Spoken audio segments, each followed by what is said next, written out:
Hello friends, कैसे हो आप सब। मैं देवेंद्र कुमार पटेल आपके अपने एकलव्य क्लासेस में स्वागत करता हूं। आज हम कुछ बच्चे क्वेश्चन और कर लेंगे, फिर इसके बाद अभ्यास पर हम चलेंगे।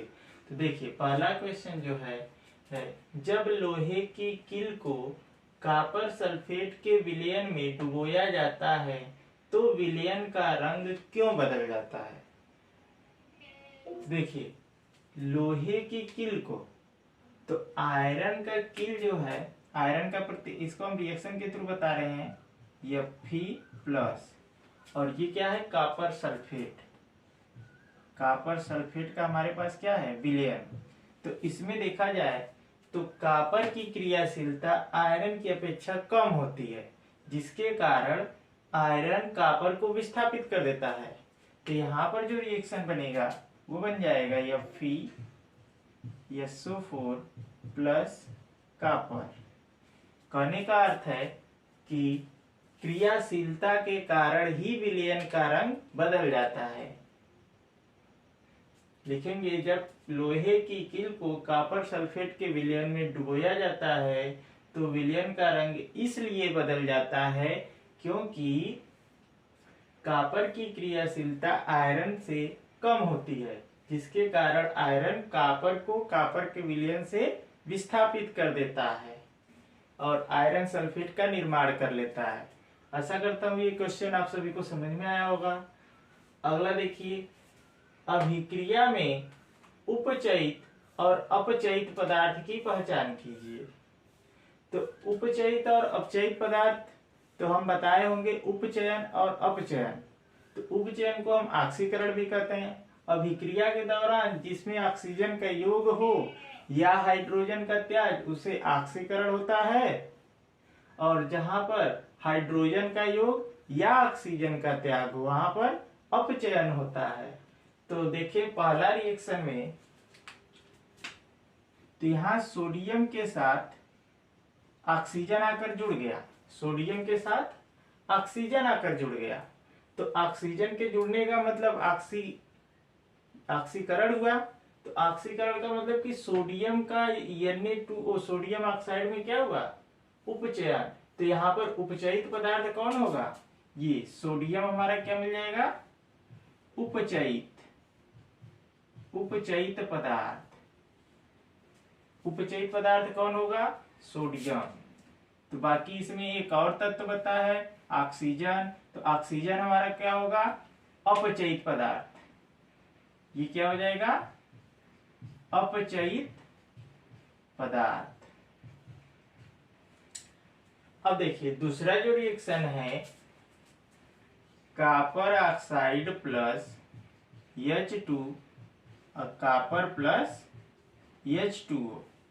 तो यहां पर देखा जाए तो कॉपर ऑक्साइड से कॉपर, तो ऑक्सीजन यहां पर क्या हुआ, त्यागा गया। तो त्यागा गया मतलब कि यहां पर जो है ऑक्सीकरण होगा कि अपचयन।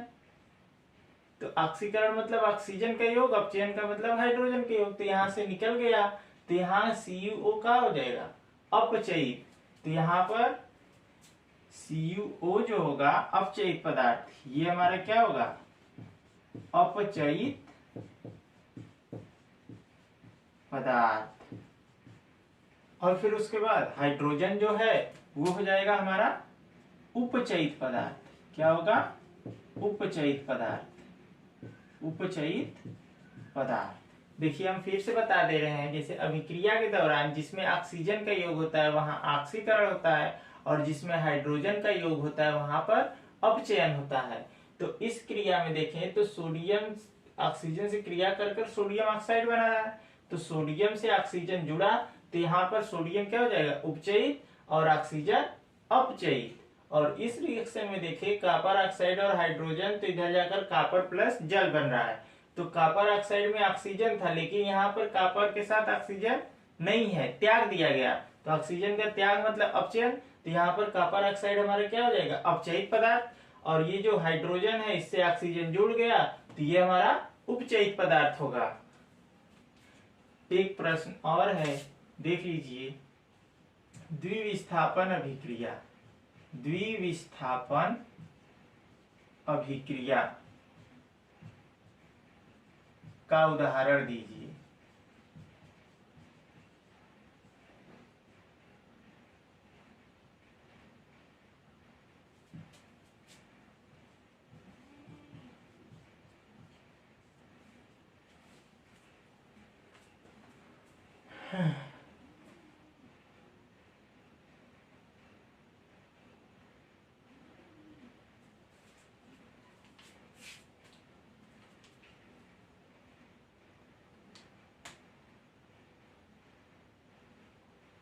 एक प्रश्न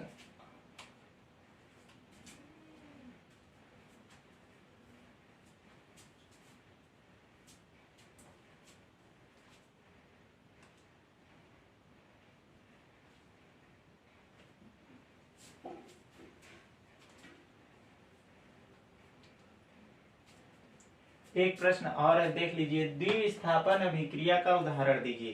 तो द्विविस्थापन अभिक्रिया में आयनों का स्थानांतरण होता है।